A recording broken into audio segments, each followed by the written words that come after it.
Hello friends, welcome to Aryan teacher academy. मैं आज लेकर गया हूँ ईवीएस पेडागोगी के 15 ऐसे क्वेश्चन जो ट्रिक के माध्यम से हम लोग सॉल्व करेंगे।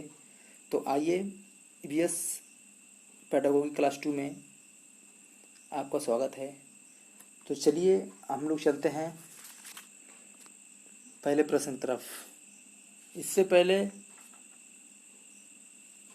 प्लीज़ मेरे चैनल को सब्सक्राइब कीजिए, लाइक कीजिए और कमेंट कीजिए। प्लीज़ लाइक कीजिए, सब्सक्राइब कीजिए, कमेंट कीजिए, ताकि इससे आने वाले हर समय नोटिफिकेशन जो है कि आपको मिल सके। और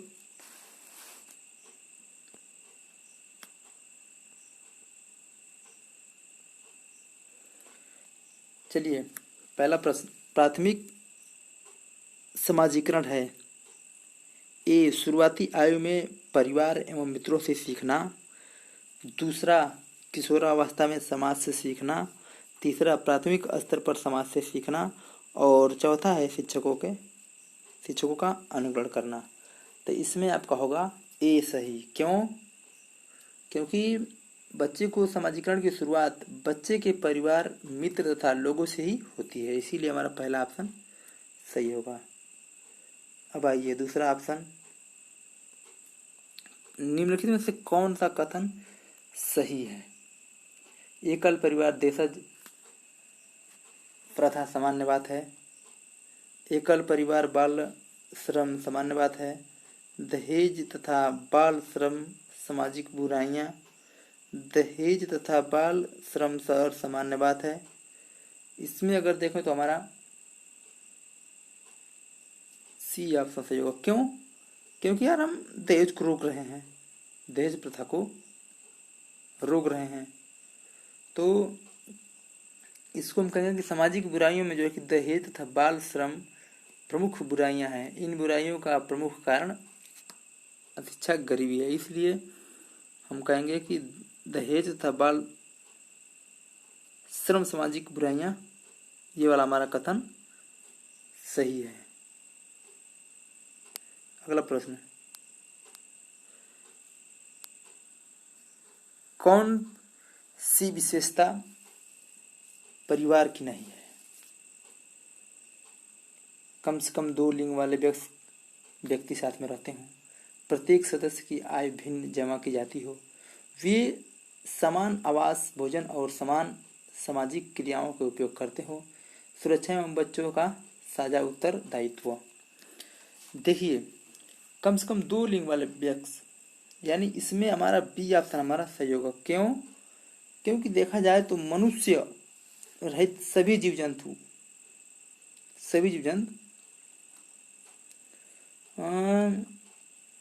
अपने अपने बच्चों के साथ रहते हैं और अपने अपने परिवार बनाते हैं। तो कहा जाए तो एक मनुष्य परिवार में वे सभी लोग होते हैं जो एक दूसरे के रक्त संबंध होते हैं। तथा देखा जाए तो अगर हम कहें तो परिवार छोटा और बड़ा दोनों हो सकता है। क्यों? क्योंकि अगर परिवार में कम से कम 2 भिन्न लिंग वाले व्यक्ति साथ रहना चाहिए। इसके अलावा वे समान आवास, भोजन और समान सामाजिक क्रियाओं का जो उपयोग करते हों, तथा एक बात और, सुरक्षा एवं बच्चों का साझा दायित्व होना चाहिए, ये भी है। तो हमारा ऑप्शन तीनों सही हो रहा है, सिर्फ बी को छोड़कर। चलिए अगला प्रश्न, बाजार से किसके द्वारा? बच्चों के द्वारा सब्जी जैसे कहा जाए कि इकट्ठा की गई निम्नलिखित सामग्री में से उन्हें पहचानिए जिनके पीछे बीज होते हैं। तो कौन सी सामग्री थी? पहले आलू था, टमाटर और नाशपाती, चीकू, भिंडी, करेला, प्याज, खीरा। और यार गर्मी का मौसम है तो भाई ठीक है ही चल रहा है सब। ए में देखिए टमाटर, नाशपाती और चीकू। बी में टमाटर, नाशपाती, चीकू, भिंडी, खीरा। टमाटर, नाशपाती, चीकू, भिंडी, खीरा, करेला। नाशपाती, चीकू, इसमें सही कौन होगा? तो यदि हम सभी घर पे देखे होंगे कि जो टमाटर होता है, नाशपाती, चीकू या भिंडी, करेला एवं खीरा बीज युक्त होते हैं, क्योंकि यह फल हैं, ठीक है, जो फूल से रूपांतरित से बनते हैं, जबकि आलू और प्याज बीज युक्त नहीं है। ये ध्यान दीजिए। अब आइए, रीना आम खाना पसंद करती है।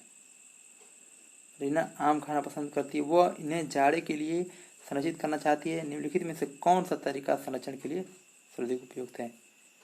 तो इसमें रेफ्रिजरेटर से वंचित करना,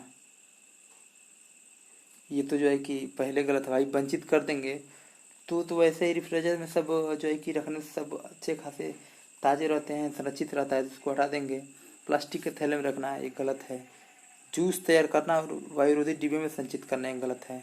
हाँ, ये सही हो सकता है, लेकिन ये भी क्या हो सकता है कि अचार और आम पापड़ जो है कि बना के आम को जो है कि जाड़ों के लिए संरक्षित किया जा सकता है, लेकिन कुछ नियमित समय के लिए। तो आगे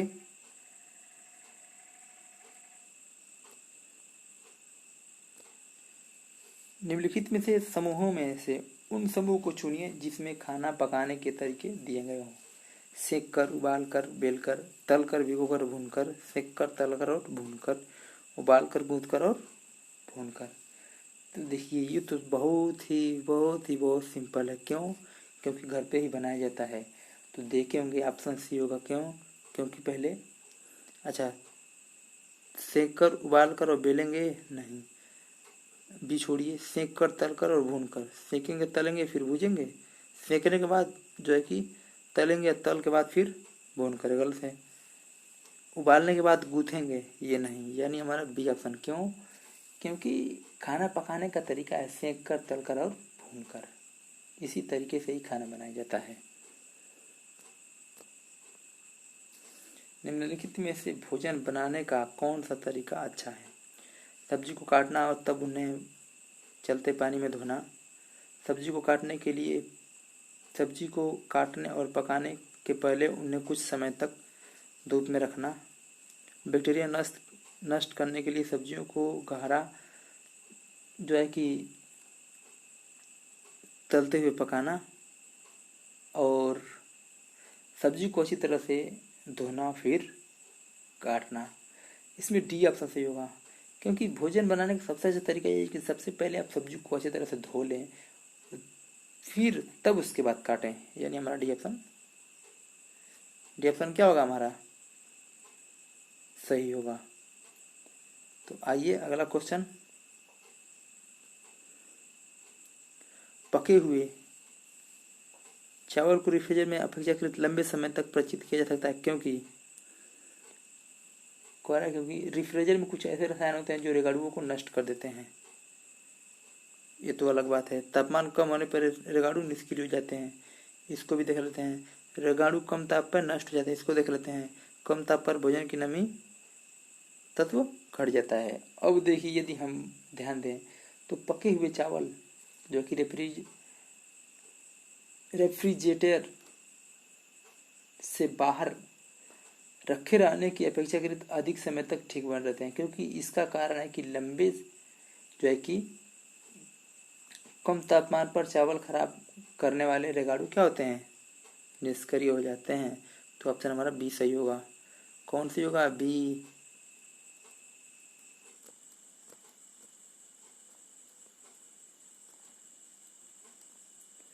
विटामिन ऐसे पदार्थ हैं जो हमारे अपचायक दर को बढ़ाकर भार में कमी करते हैं, स्वस्थ रहने के लिए दवाई के रूप में लिए जाते हैं, पेशियों का विकास करके हमें ताकतवर बनाते हैं, हीनताजन्य रोग से बचाव के लिए थोड़ी मात्रा में आवश्यक है। ये ऑप्शन डी हमारा सही है। क्यों? क्योंकि विटामिन तत्व भोजन के जो है कि अवयव हैं, जिनकी सभी तत्वों में अल्प मात्रा में आवश्यकता होती है। ये रासायनिक रूप से जो क्या होते हैं, कार्बनिक यौगिक होते हैं। ध्यान दीजिए।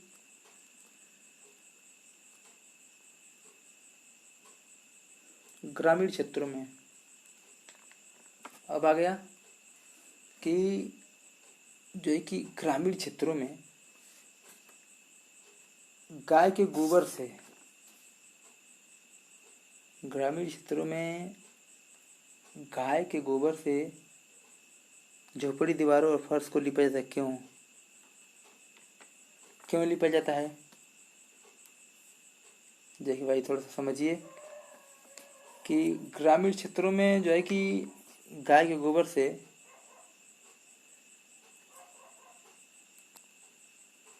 ग्रामीण क्षेत्रों में गाय के गोबर से झोपड़ी दीवारों और फर्श को लिपा जाता है। क्यों? तो इसमें देखा जाए तो कीटों को दूर करने के लिए, घर्षण हेतु खुरदरी हो जाए, और क्या दिया है,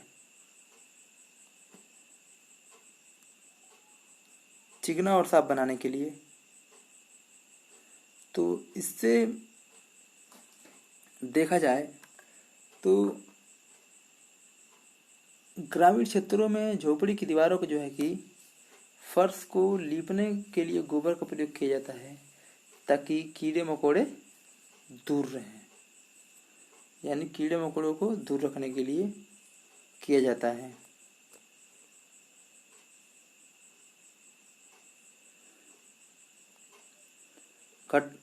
पर्णी पौधा निफेंथिस, ये क्या होता है कि कीड़े मकोड़ों को आकर्षित करने के लिए उच्च त्वरित ध्वनियाँ निकालता है।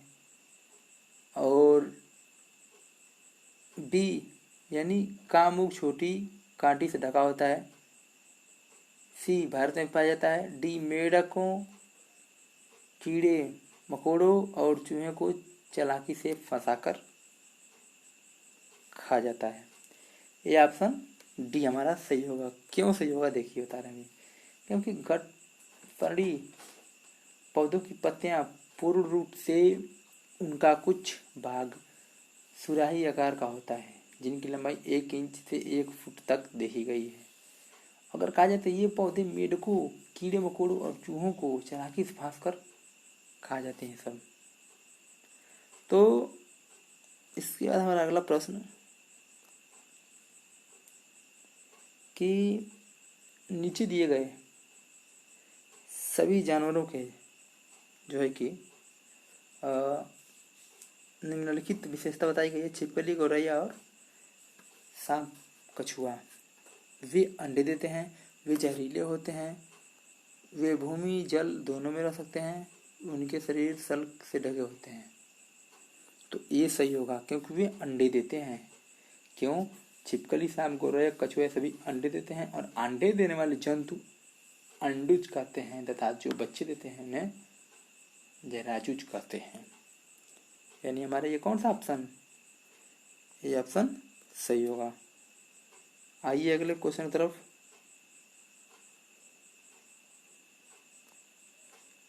कह रहा है कि निम्नलिखित में से जीवन प्रक्रिया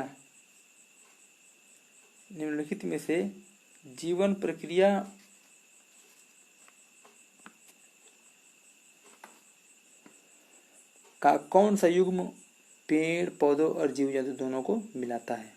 प्रजनन और भोजन बनाना, प्रजनन और अंकुरण वृद्धि में अनुकरण, वृद्धि और प्रजनन, वृद्धि और भोजन बनाना। इस समय हमारा देखें तो सी होगा। क्यों?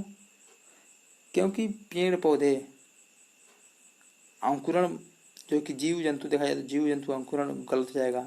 तो जब सब देख लिए तीनों ऑप्शन, तो वृद्धि और प्रजनन, क्योंकि जीव प्रक्रिया का वृद्धि और प्रजनन युग्म पेड़ पौधों और जीव जंतु दोनों से मिलता है, इसलिए हमारा सी ऑप्शन सही होगा।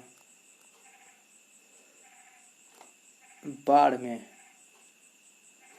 समुद्भिद पौधे मर जाते हैं, क्योंकि पौधों को कोशिका रस जो है कि पतला हो जाता है, मूल में शोषण रुक जाता है, पौधों का कोशिका रस सांद्र हो जाता है। पानी की अधिकता से पोषक तत्व पौधे से बाहर आ जाते हैं।